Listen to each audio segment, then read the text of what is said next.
Ja, sehr geehrter Secretary General Mark Rutte, a warm welcome to you to Berlin. On this day, Germany has been a member of NATO for 70 years now, and NATO has a great share in the fact that we've been able to live in this country for 3 generations in freedom, in peace, and in prosperity. We will celebrate this tonight, and I'm delighted that the Secretary General of NATO will join us for the celebrations. In our discussion right now, we look back on the NATO summit in The Hague 2 weeks ago, but we also look to the future, to the work that lies ahead in the coming years.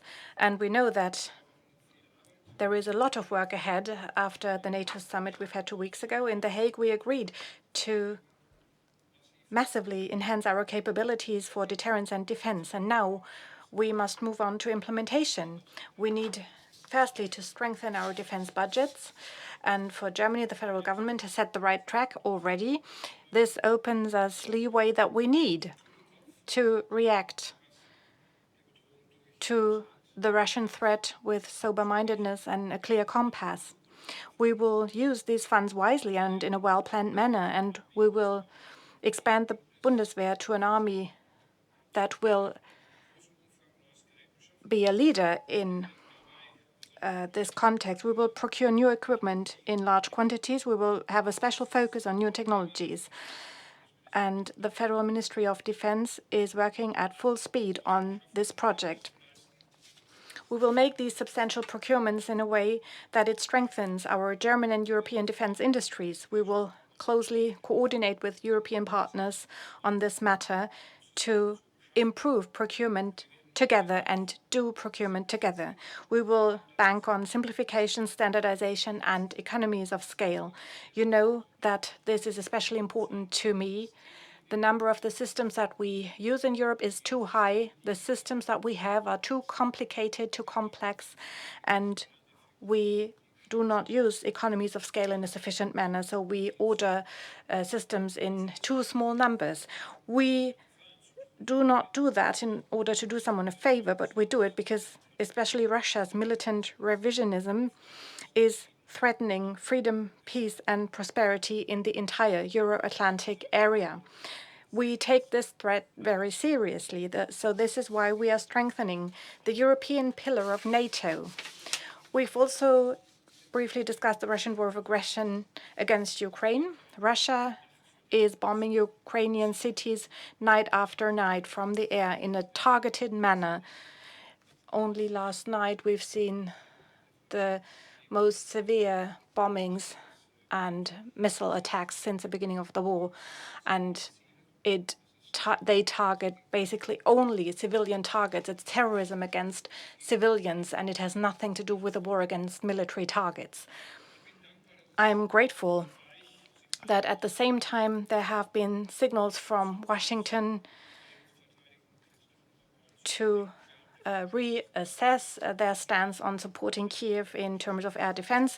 We talked about how we can strengthen Ukrainian air defense. Also, I won't go into detail here, but I can assure you that Germany will continue to make substantial contributions to that. And you know that on this matter and others too, I am in good exchange with President Trump and our partners in the European Union and the European part of NATO. We also intend to increase pressure on Moscow at the European Union. We are working at full speed on finalizing the 18 sanction package. We are still waiting for the approval of one member state of the European Union. All of this serves the purpose to finally get Russia to the negotiating table and pave the ground for a ceasefire. I am grateful that we were able to discuss these questions in NATO, and I'm grateful that we were able to discuss these questions as European partners within NATO and that we all agree.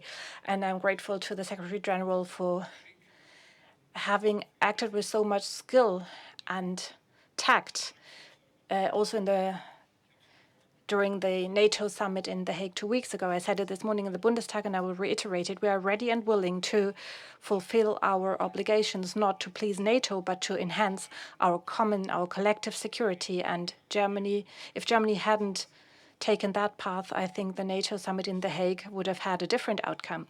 So we not only did something for ourselves, we did it for our collective security in Europe, and we will continue to do that. And I'm happy that the Secretary General sees it the same way, that he appeals to our responsibility, and thank you for the great exchange that we've had so far. Friedrich, thank you for the warm welcome, and it is great to be back in Berlin. At our summit in The Hague last month, allies made decisions that will fuel a quantum leap for our collective defense, with an agreement to indeed invest a historic 5% of GDP in defense.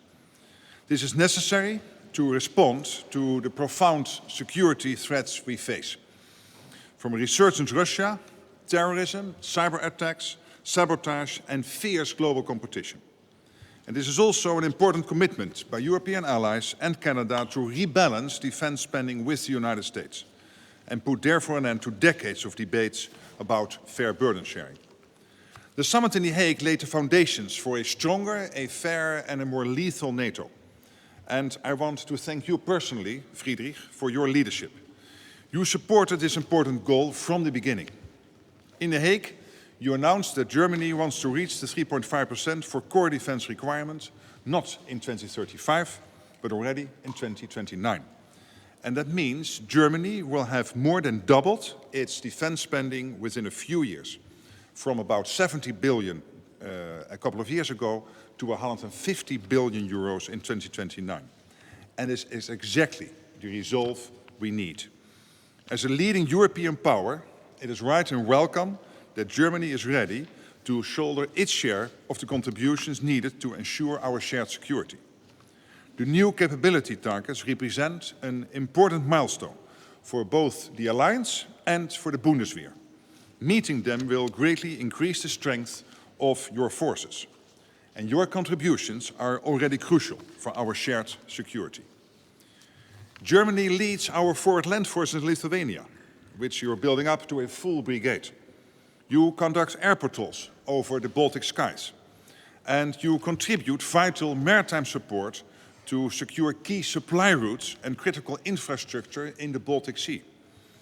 Germany is also the largest European contributor of military assistance to Ukraine, supporting the Ukrainian people so they can defend their freedom today and deter further aggression in the future. To support Ukraine and to ensure our militaries have the equipment and the ammunition they need, we have to enhance our defense industrial capacity on both sides of the Atlantic. And Germany's defense industry plays a crucial role. Your world-class industries and entrepreneurs are capable to ramp up production, innovate and deliver. But none of us need to do this alone. Transatlantic Defense Cooperation makes all of us stronger and safer. We see evidence here in Germany, including with the new Patriot factory in Bavaria and the production of parts for the F-35 fighter jet in North Rhine-Westphalia. And this is not only to boost our security, it creates jobs on both sides of the Atlantic. So indeed, as you said, we have a lot to do. I know I can count on Germany, I can count on you personally, and Germany can count on a strong and united NATO. Later today, we will mark the 70th anniversary of the Federal Republic of Germany's accession to NATO. And I am very much looking forward to this ceremony to celebrate Germany's success story that continues today. Chancellor Merz, lieber Friedrich, thank you once again for your commitment to our alliance and for your warm welcome here in Berlin today. Thank you. Chancellor Merz, you've several times referenced to the ferocity of the attacks that Ukraine has suffered over the past couple of days. The big question, of course, is where will the defense systems come from that are urgently needed in Ukraine, even before your defense minister heads to Washington? Und Sie haben sich noch gar nicht zu dem... And you haven't said anything about the laser attack on a German aircraft, an attack from the Chinese side. General, to you the question, you've made quite a stir by referencing to World War III and drawing a scenario which would see simultaneous attacks by Russia and China. Is that just one NATO scenario? How likely is it? And historians are often stressing that it's hard to tell when you actually enter a war. So are you already seeing the precursor of that?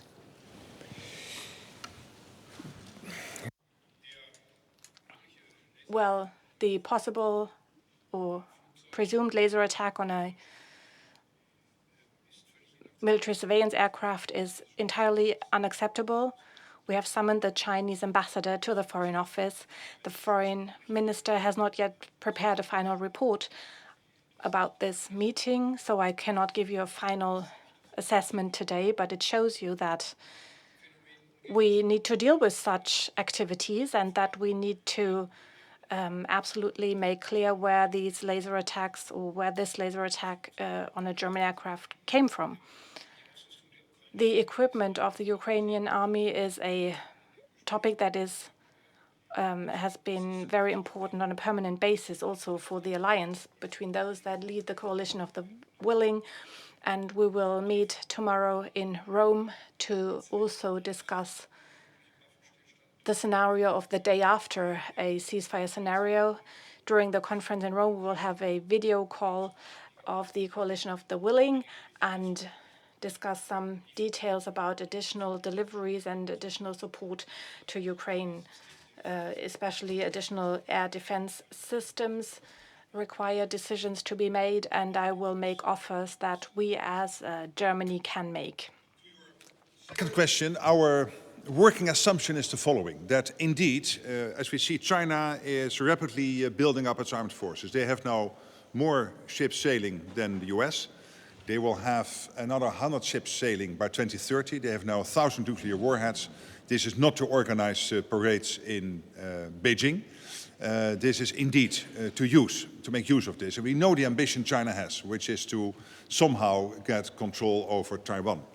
And the assumption is, based on many discussions we've had, and of course, what we know from our sources, that the risk is increasingly there that Xi Jinping, the president of China and general secretary of the Communist Party, before he would attack Taiwan, will first make a call into Moscow, his very junior partner in all of this, one Vladimir Vladimirovich Putin, to ask him to keep us busy in this part of Europe. And this shows you that the transatlantic and the Indo-Pacific are getting more and more intertwined, already through North Korea participating in the war of aggression against Ukraine on the Russian side, including China, with sanction circumvention and with dual-use goods delivered into Russia, supporting Russia's war effort in Ukraine. And of course, Iran, with its drone technology. So this is all getting more and more interconnected, and therefore, and it has been some of your own German very senior generals predicting that 3, 5, 7 years from now, 3 years is today, 5 years is next week, 7 years is next month. Russia might be able to mount a full-scale attack on NATO territory. And this is why, exactly as the Chancellor was saying, we are not doing the 5% and the 3.5% core spending to make one person happy. Great that we equalize with the US. It closes the debate we had for years. But we do this because we know the threat is there. A threat against the US, a threat against Canada, a threat against the European allies. And that is why we need to spend more on defense. Danke. Eine Frage an Herrn Bundeskanzler. A question to the Federal Chancellor and the Secretary General. Mr. Rutte. Joint armament projects and the FCAS German-French fighter jet. The French want to enhance their work share to 80%. Is that acceptable for Germany, Mr. Chancellor, or does it mean this joint project is dead? Will you talk about that with the French president when he comes to Berlin? And Mr. Secretary General, isn't that an example for the fact that joint European armament projects are often too expensive and too slow. And in the end, the Europeans will buy weapons from the US. And what does that mean for the stability of NATO? Mr. Rinke, I absolutely would like to highlight that we stick to the agreements that we've made with regard to FCAS with France and with Spain. It can be a very good project for European defense. We need such an aircraft. We so far do not have a follow-up model for the aircraft that tick all the boxes in terms of requirements. There are discussions ongoing in France. There are discussions with France. We've planned it over the coming months to clarify these questions. And there might be different opinions about how the relevant bodies will be filled, but I'm confident that we will succeed. The French president and I have repeatedly talked about this. Our staff is also discussing it. We are preparing the upcoming meetings with the French government. And I hope that, as with the joint tanks project, that we will be successful in a joint European procurement project, but it needs to, of course, fulfill the requirements that I just lined out. It must be less complex. Of course, with an aircraft like FCAS, this is a difficult matter, but simplified systems and higher numbers, bigger volumes. And if we succeed in doing so, it will continue to be a project that is worthwhile making political efforts for. And I'm very confident that we will succeed, but we are not there yet. We have not yet reached a final result that is satisfactory. The US or Europe. The problem is that we are simply in the US and in Europe not producing enough. It's getting better.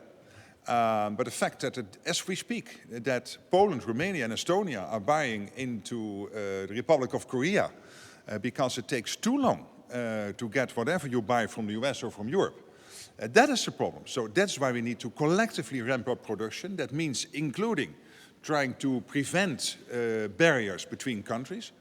And we know that there are many cross-country company contacts and cross-country projects. I was visiting in November a Rheinmetall factory outside Rome.